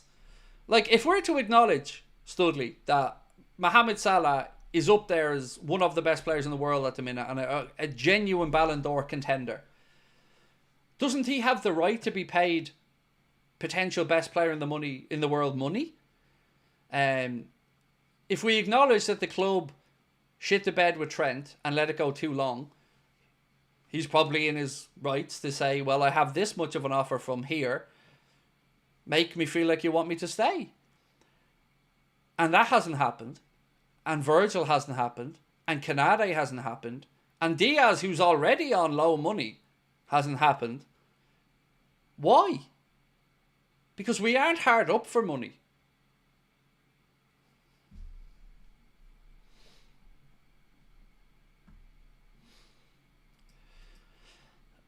Corbyn said, I struggle to come to terms with now hundreds of thousands a week is lowballing anymore. All these lads are more than I do in a year. Look, granted, mate, you're right, but that is the market and there is a market value.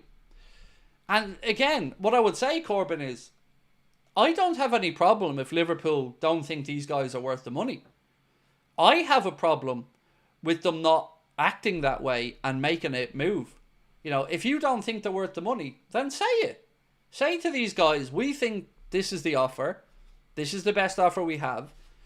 And that's what we think is fair. And this is the club's position. And if you don't feel that works for you and your family, no problem. But it needs to be resolved one way or the other. You can't just continue to have the season being potentially undermined by it. And the manager bombarded with question after question by it. And the players being asked about it every week. And the fans scratching their heads about it. Something just needs to be sorted. Like, the club need to go, Mo, here's the offer, accept it or don't. Trent, here's the offer, accept it or don't. And then we move from there.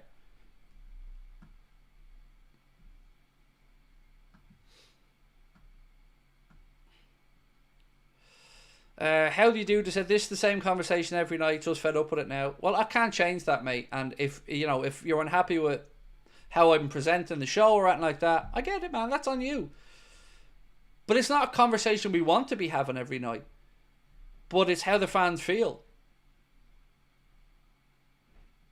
Yeah, you've wrote your same comment twice. The fucking irony of you telling us it's the same every night and then you're posting the same comment in within 30 seconds. Well, if you're fed up with it, as I've said, off you pop, mate. No hard feelings. But you know what? We're all fed up feeling this way as fans of the club. That the owners are undermining good positions all the time.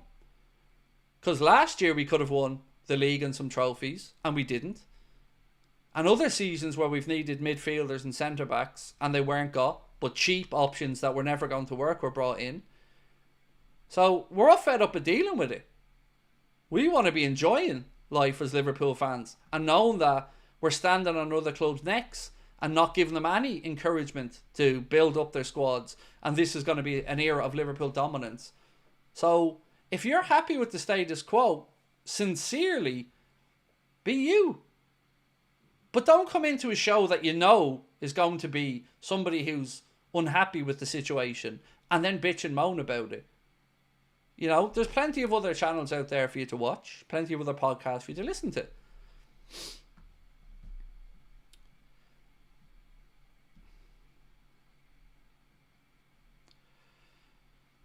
Vibe said that's a fair take, to be fair. Cool. Well then, I will make your life easier as well, bud. Remember I said to you the other day, You and all your little burner bullshit accounts that are coming in to act like you're trying to be reasonable. But we got you. We figured you out. We've seen your posts. We track back through your accounts. We understand that you're no more regular viewers than the man on the moon. You're coming in to neg on the chat and neg on me to try and turn the conversation and get me to buy. Well, as I said to you the other day, it's donezo. I'm going to be unapologetically me, and if you don't like it, you can kiss my ass. I didn't drag you in here. So don't like it, go. Simple. But there are many of us in here who do feel a similar way and are going to continue to call out what we think are deficiencies. It's not by the manager. It's not by the players. It's by the owners.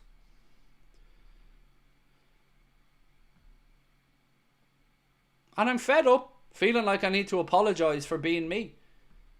I don't go around your house every night and knock on the door and say, hey, come on in and listen to me. You click on it, you come in, and then you bitch and moan. Do yourself a favour and don't. Your life would be a lot easier. And mine would be. Corbyn said, for me, you're privileged to kick a ball around for a living, but the money in the sport is crazy. People getting hundreds of thousands for kicking a ball around, but that's footy. But look, it's the same in entertainment, isn't it? Or, you know, music or anything. You know, when you get to a level where interest is huge there and you're commanding big audiences, you usually command a big fee. You know, somebody asked me in the chat earlier on, who's been undermining you? I've been seeing screenshots of people who've been banned from our chats, openly admitting that they're coming in again under false accounts, trying to wind us up, trying to undermine our community, lying to us about ill relatives and stuff. And they think that we're too stupid to realise that we're being baited. We aren't. You're just sad little weirdos who have nothing better to do other than spend your life devoted to somebody that you claim to hate every single night, being here. If you want a hug or a signed picture or you want to sniff me boxers around, and just ask and I'll make that happen. But please get some help, because Christ almighty, if this was my child doing this, I'd feel bad for them. I don't know if your mothers didn't breastfeed you, all these little weirdos that come in and do this, but honest to God, please get help, because it's not healthy.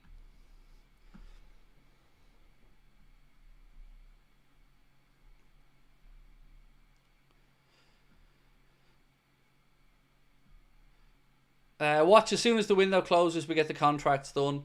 Yeah, but we said that about Christmas, the start of the window. To not even have one done just feels so weird.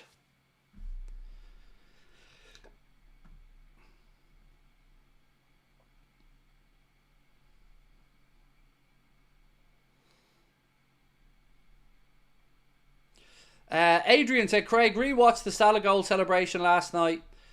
Where's one? Curtis Jones. Pay attention to Curtis Jones. He basically says Salah is staying here. So I got an email today from somebody, and I've no idea whether this is baiting, real.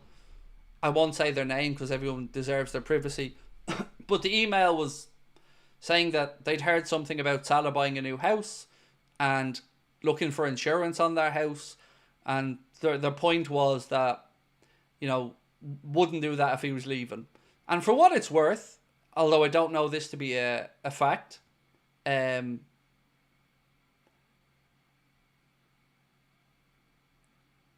like it, and I hope it's the case. Somebody said, Brian said, sorry Craig, but sometimes you go too far. Take care of yourself. Again, Brian, with all due respect, I'll worry about me. And I'm not going to stop being me. I've been me from day one. And what I hope people notice, Brian, and certainly your good self, is I don't just pick people out and have a go at them. Like, I don't come in here and argue with anybody that's shown respect or politeness. And I never have and I never will. But I am incapable of dealing with arseholes. I am incapable of dealing with people who are trying to undermine us, destabilise the community, and be a dickhead. And they deserve no respect. And if you feel I go too far, I'm sorry. But I am me. And like I said the other day, I'm not changing for anybody, man. I am who I am. Like it, don't like it. I can't do anything about that. So I understand where you're coming from, and I agree, I do go probably a bit. But I'm wired differently, man. My brain doesn't think and link things the same way yours do. I obsess about things at times. And these little clowns need to be nipped in the bud. Because what they really need is a slap. Or some proper parenting. But they don't seem to get it. So why should I have to put up with it? I don't. And that's the honest answer. And I'm not going to. FSG make billions, not kicking a football. Players want their slice. I think probably obscene money, but players, coaches are the ones who work hard. Absolutely. And I've no problem with somebody looking after their own interests and trying to make sure that they can get paid the going rate. Absolutely. And I've no problem with the club drawing a line where they don't think that they're worth more than this. What I have a problem with is the in-between, where we're all left hanging on and nobody has the balls to just come out and be honest. Because that's all we want, right? We want honesty from the people that run the club, from the players, all of it. We just want honesty. And it doesn't feel great that we've got all these contracts on the table and not being signed and no movement on any of them. It's concerning. And maybe, look, maybe there is something to FSG having gone as far as they can with the club. And if that's the case, you know, I'd urge them to go and make their decision as well to do what they need to do or sell up. But this kind of stale stuff is weird. Mad Munch said, you talk about the negatives for far too long. Don't give them the time and it will stop. Again, I appreciate where you're coming from. But I am who I am. So, again, I don't know what else to say, man. And you're right. I know you're right. I do. I know you're right. But I can't help it.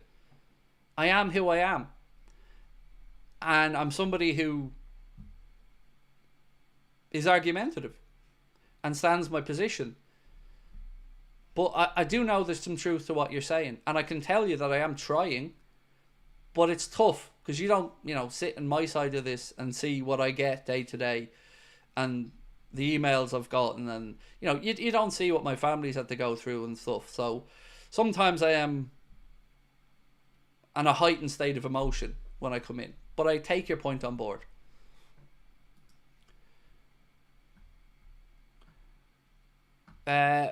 You know who's genuine here or behind you.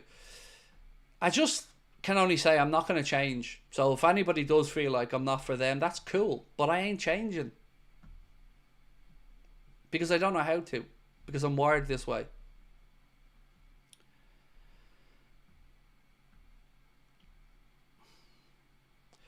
David said, my hope is that they have 2 already done and try to get the 3rd done so they can announce them all at the same time. I hope that's the case, David. I do. It's a big leap of faith, but I'd love that to be the case. But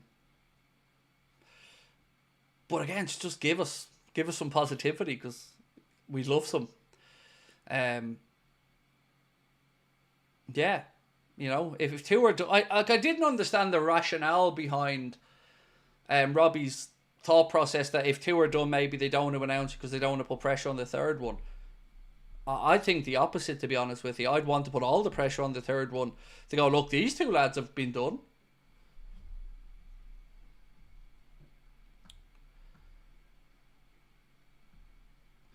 The Facebook Network said, Craig, I may have missed it, but do you think we may sign KERKEZ in the summer? I'm starting to feel more confident on it now, yeah. A couple of things over the last few days have kind of make my confidence increased. You know, United looking elsewhere is one sign because, you know, they were a team that were strongly linked with KERKEZ. So, yeah, I'm feeling pretty confident on it, but I got to reiterate, I don't know anything you don't know about this situation. And also, just to come back to the content thing, it's very difficult to make live content. And to do it for 90 minutes or so, or an hour and 45 minutes every single day of the week, is very difficult because it's a very pressurized environment. I could sit here and stick up pre-recorded videos and I wouldn't have to interact with anybody. But that would ruin the connection I have with everyone. So it's tough for me as well, because you're right in what you say, but you try it, you know. I'd make more money just sticking up live video or pre-recorded videos. It's way more profitable to be sticking up those videos. Like those 8-minute videos we put out would make me more money than this live stream. But I do this live stream to be available to people and to be a point of contact for people, to vent or to pose a question or have a say. It's difficult, and to do it every night is tough, and you're going to say things at times that maybe in reflection you feel you shouldn't have. But the only options for me are continue to do it, the live stuff, or stop doing the live stuff and just go to recorded videos. Because I some of these comments were sincere and I appreciate that, but it's one or the other. You know, you can't have the emotional whoo and all this stuff without the emotional side of the anger stuff as well from trolls. So, you know, if people would rather I stop doing live stuff, I can do that, no problem. But I'd miss it. Why summer? Summer means 24-25 season ended. Why not sign him now? I don't think Bournemouth would sell him now, mate. I know that we said this earlier on. They've brought in the kid from Lanos, Soler, I think his name is, and I mean they're right, by the way, in what they're doing here, because I've often said to you guys that I love the idea of us bringing in a player in January, because it gives us time to then bed them in at the end of the season as well, give us a bit of, you know, extra manpower, and then they're fully acclimatized for the pre-season and the next season. So what Bournemouth are doing is probably the right thing. Bring in the potential left back for the future and let him get to know the league a little bit and play in some games and, you know, ease his way into the team. And then when they start next season, he knows what he's up against. So I think that they're doing the right thing. But of course, yeah, it is frustrating for us because, you know, we'd like somebody in now.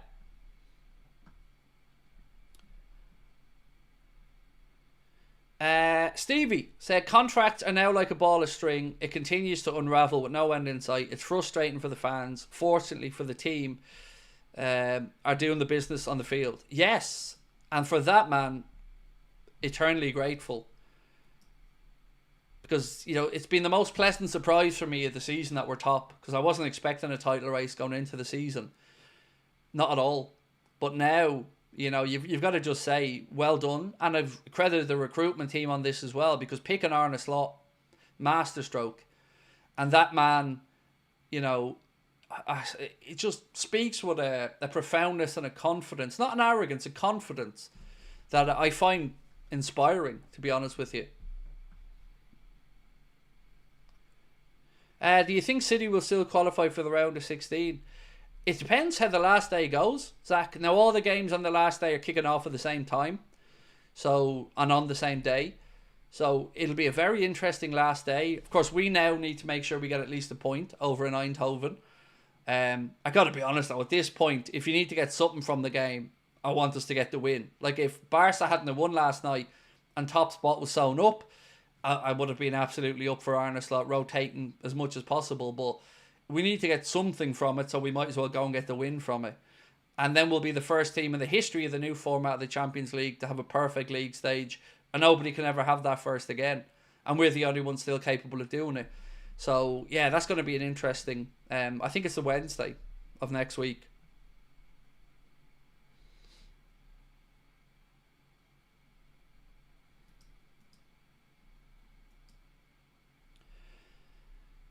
Craig, do you think it could have something to do with each of the players' representatives? After all, the money for their clients, more for the rep. Yeah, but I guess, how long do these things take to figure out? You know, it's going on minimum since Richard Hughes got in the door, let's say. He's been having to deal with this situation. And this isn't a situation that Richard Hughes caused by any stretch. Of course, he inherited it. But it's still been a situation that's dragged on from the summer to now near end of January with no end in sight of a breakthrough. And it's 4 or 5 lads now that feel like they're being undervalued by the club. And that can quickly fester into disappointment, resentment, and anger, you know. And I'm going back to the Steven Gerrard situation when he was maybe gone to Chelsea at that time, and it looked different owners, different era. But he said that he wasn't feeling that the club really wanted him to stay and were doing everything that they could. And I just hope that Mohamed or Virgil or Trent or Ibu or Lucho aren't feeling that way as well.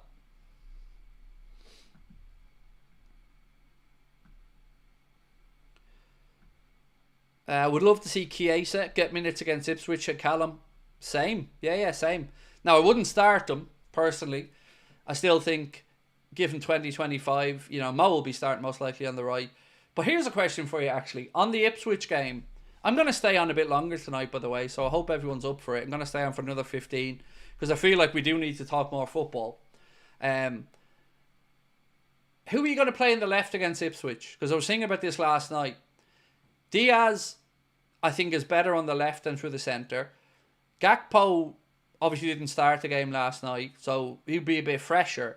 And then you've got the kind of wild card Chiesa factor that he played off the left last night when he did come on and looked really sharp. So I'm confused. You know, I'm trying to do my team selection out for the game, and you know, I'm thinking, okay, Mo's going to be on the right, Darwin probably going to be through the centre. So who's on the left then? You know, I don't know. I mean, are we going to see Salah, Diaz centre, Gakpo left? Or are we going to see Salah, Darwin centre, one of Lucho, Gakpo left?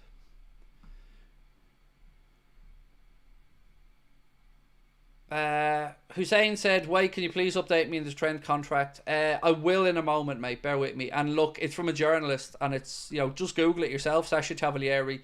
I said he's rejected multiple contract offers. Said he hasn't made up his mind yet about whether he's going, but then finishes up by saying that he hasn't agreed to move to Madrid despite his desire of going there.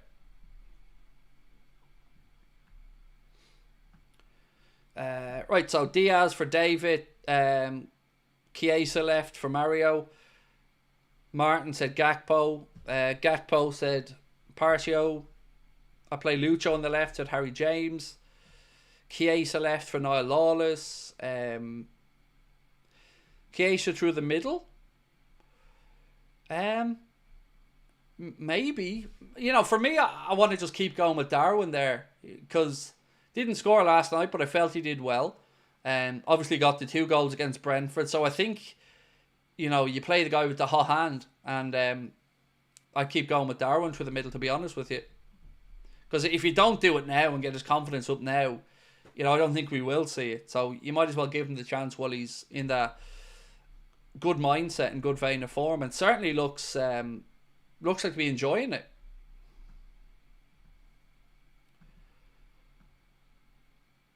Can't really take Gakpo out. He's being immense. Chiesa just got to wait his turn. Well, I think we're going to see Salah and Darwin. So I think the left is going to come down to Gakpo or Diaz. And it's a real difficult one, because you can make very good points for both of them. And it's a very good headache for Arnold to have, and for us fans as well. Because, you know, anybody on that left side, even if it is Chiesa, Gakpo or Lucho, all of them have stuff that rightly make you feel like they could impact the game. On Curtis Jones, actually, he did go off with an injury last night. Arne was speaking, and you've probably seen this, but just in case you've missed it, he said the Gravenberch substitution was preordained. That was always going to happen at half time. But he said the Curtis one, obviously that sliding challenge where it looked like he did the splits, he picked up something on there. Didn't really go into it too much, so I don't know if Curtis is going to be out for a little bit, or if it was something maybe last night that was just going to impact him then, or maybe hurt for a day or two. And Diogo Jota, if you've missed on that one as well, the manager said that he had an overload on one of his muscles, and that's why he was unable to play, and he'll be back probably before Joe Gomez.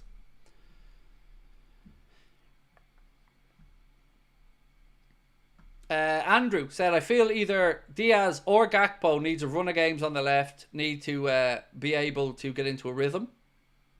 Harry Paul said, as long as we see Elliot. Yeah. I was trying to think of a way to get Elliot into the team earlier on when I was flirting with my predicted 11 for the game against Ipswich.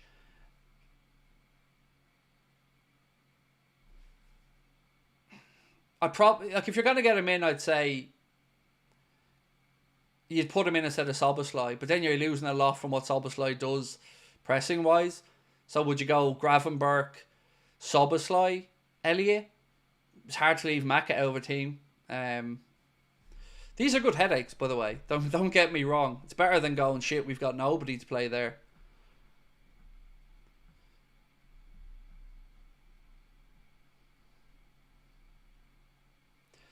Dave Downey, how are you, Dave? Said, why don't FSG just get the contract sorted out, give Arneslot a few players needed in January to go win the league and hopefully the Champions League, and then sell up? Their asset will be massive. I don't know about the last part, Dave, because, you know, I don't know what the thought process is on selling or not selling, but on the getting us a player or two now part and the contract, I agree. You know, why unnecessarily do what they call hold your nerve till the summer? My thought process would be give yourself the best chance to do what you can this season by bringing in that extra body or two and help out a bit with fatigue maybe at the end of the season. And of course, they have to be players that you want for the long term. But I agree with you, man. I think just put your best foot forward now, because the holding our nerve part hasn't really worked out too well in the past. CW123, thank you, my friend. Appreciate your support. Right, we need 142 likes before we finish up to get to 1,000. So if you haven't hit the like button, folks, please do. I have a few bits of news that I've held back that are going to be coming out in the news recap video that I'll be putting out in about 20 minutes or so. Some of it about Liverpool looking at another forward, so stick with me on that one and keep an eye out for that dropping at about 11. And thank you, I can see the likes going up, man. I really appreciate it. We've had this great run of 1,000 likes, and it's really satisfying to see it, so please do hit that like button if you can. Salah can have a rest for Ipswich, but he'll want that chance to score. Yeah, so for me, last night would have been a perfect chance to give Salah a breather and get Chiesa on his side. And I certainly hope we don't see Salah unnecessarily play too late in games where fatigue starts to kick in a little bit. Because he's only human, right? Same as anybody else, you know. He'll get tired as the season goes on. Even the fact we've had some fortunate breaks. And this is a really hectic time now where games are coming fast. And we need to look after Mo a bit. Actually, on Connor Bradley's substitution last night as well, Arno was saying that one wasn't pre-planned, but he did look like he was maybe struggling with the physicality a little bit and flagging a little bit. And I think he was right to make sure that he didn't have a repeat of what happened against Madrid, where maybe he played too long and then picked up another injury concern. So that was why Trent came on towards the end there last night. And again, I think that's good man management.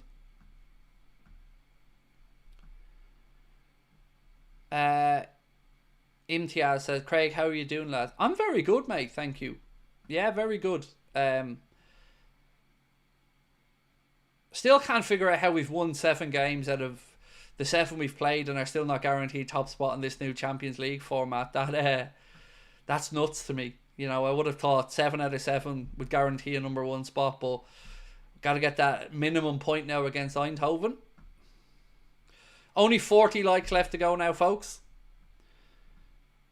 If FSG cared enough to watch a Liverpool game, they'd realise how important these 3 players are to us. Well, we know Linda watches, and I say that sincerely. There's no smart arse comment intended there, because she posts often after results and stuff. But there's no denying that getting these contracts sorted out is going to put a good feeling throughout the club and the fan base and the dressing room. And it will be better than not getting them sorted out and letting it fester as the season goes on. Whatever side of this we're on and the finances, I hope we'd all agree on that one. That it would be better for everybody. It would be such an uplift if this was done. What's the benefit of finishing top? Well, you get an easier draw. You get to finish, well, the top 8 all get the second leg of the last 16 at home, and you can map out your route. There's no more draws now in the Champions League. Once this league phase is done, everybody will be able to see their potential opponents all the way to the final. Much like if you watch tennis, like saying you're watching a tennis tournament or a basketball tournament and it's knockout. And that's quite interesting. So, you know, and you may get a little bit unlucky if you finish in those top 8 places, because you may get somebody like, let's say, a Man City or a Real Madrid who are lower down in that league table and will have a playoff round and win the playoff round even though they're a lower seed. So it can backfire a little bit as well. But for me, I think the biggest benefit of it all is the potential to be the first ever team to go perfect in the new format. Nobody else can ever have that first. And I'd love us to do it. What's my all-time favourite Liverpool kit? Sorry, I meant to answer that one earlier, Alejandro. The 87-88 kit, the home kit. And I also love the second and third kit in 1996. So the green and white chessboard one, and the kind of goldy yellowy one with all the crests all over it.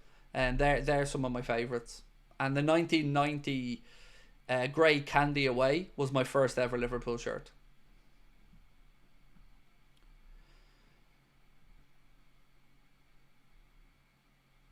I heard FSG asked Klopp to wait to announce his departure until after the contract was signed, and he refused, bound to cause animosity. Well, the narrative coming out was actually the opposite of that, mate. That the club didn't want to fool the players by getting them to sign a contract knowing that Jurgen was leaving, because they feel like that would be a shithouse thing to do. So, you know, on that I wouldn't have any argument with the club. I appreciate if I was in the player's position, and I'd prefer that honesty as well. Andy said, for some reason the green and white quarters kit always reminds me of McAteer. To me, it reminds me of Robbie Fowler with the bleached blonde hair. That's what I think of when I think of that kit.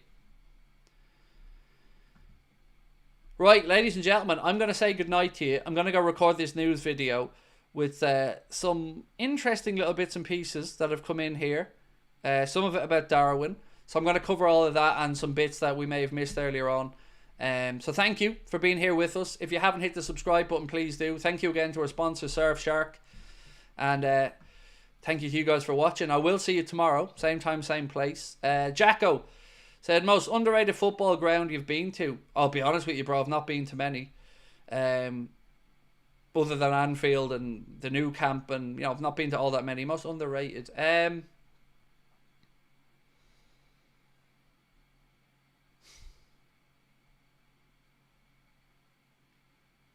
Do you know what? I don't know. I'm trying to think of all, like...